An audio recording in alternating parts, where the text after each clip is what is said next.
Well, let's return now to that pivotal Constitutional Court ruling today on how our elections are going to be run.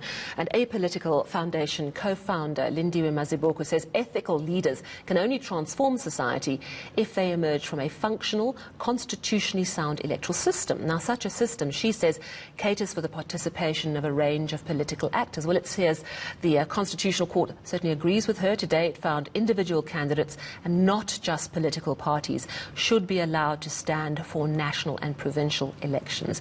And she joins me now on the line from London. Lindiwe, lovely to talk to you as always. I know that you've been very involved and made a number of calls for our electoral system to change.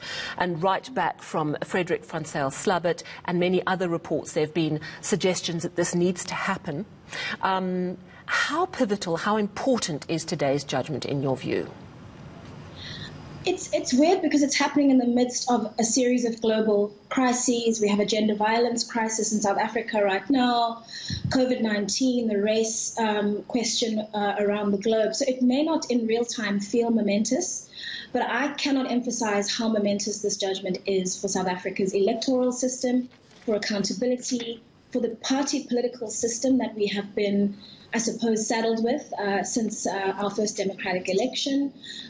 We are absolutely at a point where we are now empowered as citizens, and our parliamentarians are empowered to actually put in place a system that can affect wide-ranging changes, from constituencies to recall elections to other mechanisms that empower voters to choose individuals and not just vote for political parties. And critically, you know, it's surfaced the reality, which many South Africans are unaware of, that even though there's a face next to the political party name on the ballot, you're not voting for a person. You are actually voting for a group of people who've predetermined a list behind closed doors. And it's incredibly exciting that those days are soon going to be behind us. Now, at local government level, which we're coming in for next year, you already can vote in an independent person, but we still see massive problems at local government level. So is it really going to make a difference that we can vote for an individual in a constituency now? So my sense is that the power of the scrutiny of provincial and national legislatures, you know, in Parliament, out of 50 million people, we have 400 representatives. That is an extraordinarily small group of people who make very, very pivotal decisions at national level. And if South Africa is districted, the profiles of the people who are running for those posts will be under massive amounts of scrutiny. It's true that we haven't seen the transformation that we wanted to see at local government level, but in my view, it's because we did it the wrong way around. Had we started with national scrutiny and fewer candidates, I believe the local system would be more robust. So I hope that more independent candidates, on the back of this ruling, on the back of the publicity, will step forward as independent candidates in council and change the balance of power and enable themselves to elect, you know, mayors who may not come from the traditional big political parties, or, you know, empower independents to be part of mayoral committees. But the really big test is when premiers and the President of the Republic are elected from a legislature that isn't just made up of party behemoths, but of community activists, of high-profile, highly skilled South Africans who, for whatever reason, don't necessarily want to form part of the party political system, or who find it compromised in any particular way. So I think the scrutiny at national level is really absolutely going to change the game. The IEC has 2 years to effect these changes. Is it a straight line into how they're going to implement those changes?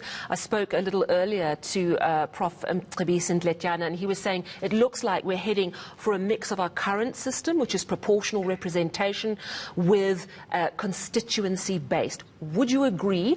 And if so, what is that going to mean to me, the voter, when I vote next in a general election in 2024?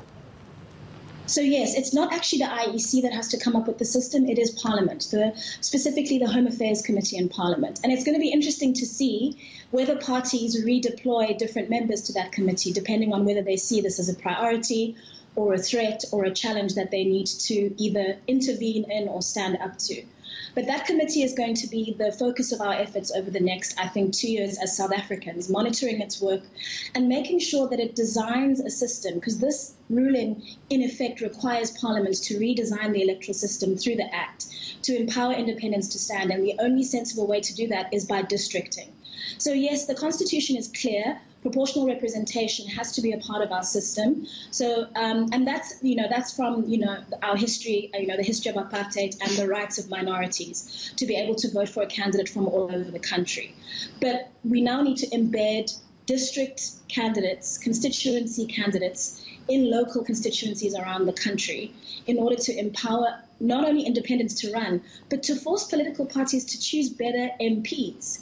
If you are going to choose a corrupt former MP with a terrible record who is a known, undemocratic or, not about the rule of law candidate, you're going to struggle to get that person elected in the constituency, even if you have party colours. So what it does is it creates more competition in the constituency system, but it also enables Parliament to top up the constituency vote with the PR vote that is enshrined in the Constitution. So he is absolutely right. The question is what the balance between the two will be, and we have to fight for a balance that is about representation at local level. So it begs the question then, who would want to stand as an independent candidate, in the sense that you need an awful lot of money to come up against the machine of the ANC, even of the DA, to make any sort of impact in the voting pool. You need a lot of money, you need a lot of effort, and you might not get a lot of reward.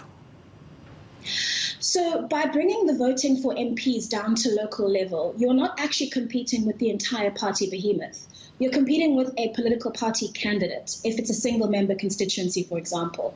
So independents would actually be fighting on an even playing field. Political parties would reach a level where additional spending would make no sense because it's one seat. So they have to spread their efforts across the country and actually strategically pick the seats that they can win rather than throw money at seats where they know they won't be successful. And that opens up the door for independent candidates to come forward and campaign based on local issues or based on national issues because they have a national footprint but happen to come from that community. So I would argue the reverse, that in fact what this does is it levels the playing field because it reduces the overall cost. Individuals don't have 100 million or 500 million rands to campaign, but that's the cost of a national campaign for 400 seats. When you're campaigning for one seat as an independent, the budget is much smaller and the parties have to disaggregate their own budget. So I think it's going to open up some exciting doors. I think one of the things that independents can also do is they can form alliances. They can form packs and fundraise together, have, basic rules about, principles that they support together. Many independent candidates, I believe, will come from other sectors in our leadership society, former CEOs, former advocates, former independent institutional leaders, the kinds of people who previously simply didn't want to be branded with a party political. I have to ask you, because you opted out of formal politics and the DA, does this make a possible return to politics as an independent candidate? Is this something that might appeal to someone like you? I mean, I've always said that I want to return to politics, and I think it's clear that what's going on in South African politics today is very different from 2014 when I resigned. So absolutely, this is something that I will be considering as well. I think anybody who believes that they have something to offer, who believe that they are comfortable facing the actual electorate for the national vote, is going to see this as an incredible opportunity to go to Parliament with a real mandate, not just a debt to a political party because they put you in an electable position on a list, but with an actual constituency who can recall you if you don't perform and who send you to Cape Town with a mandate to deliver on certain outcomes. I think it's going to open up opportunities for a number of really interesting candidates. And I'm excited once the system is in place and the law has been passed, and it has to happen within this 2-year period, I'm really excited what kind of interesting alternative candidates emerge into the system.